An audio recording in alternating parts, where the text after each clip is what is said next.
welcome to my vlog. Andito po tayo ngayon sa Manila. Dito po sa ABS-CBN. At ako po yung mag-audition po ng Lookalike sa Showtime. Masayang masaya po mga ano. At ako po Robby Padilla po ang aking gagayahin. Ako po naninimbang kung ano po ang aking gagayahin lookalike o Robby Padilla baga o Slash. Kasi marami kasi nakakapansin sa akin na Slash. Pero ang gusto kong napupusuan ko po talagang gayahin si Robby Padilla. Mahirap sa iba.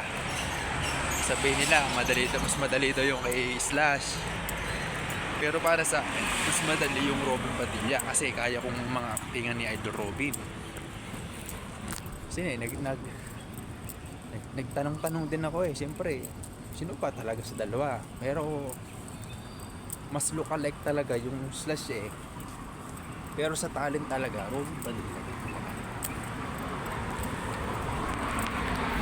Wala nang makakatalo kay Sir Diego Salvador pagdating sa pagiging kamukha ni Idol Senator Robby Padilla. Talagang yun ang champion. Nagbabaka sakali din naman na baka pala rin maging kalukalike sa paningin ng mga netizen dito sa Pilipinas.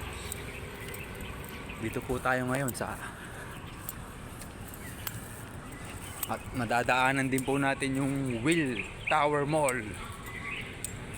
Uy, wala po talagang tulog. Ako po pumunta ho dito gabi na ako nakarating dito, mga alas 8 po ng gabi, alas 9. Hindi po talaga nakatulog, sobrang excited.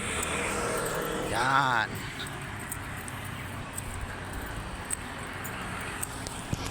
Yan po, Will Tower Mall.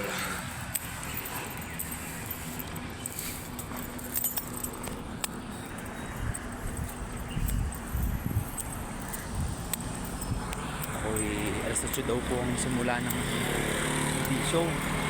Siyempre pumunta na ako dito. Pasensya na ako sa aking itsura. Wala pa akong ayos. Hindi pa ako nakapag-ahe. Sobrang excited lang po talaga. At ako po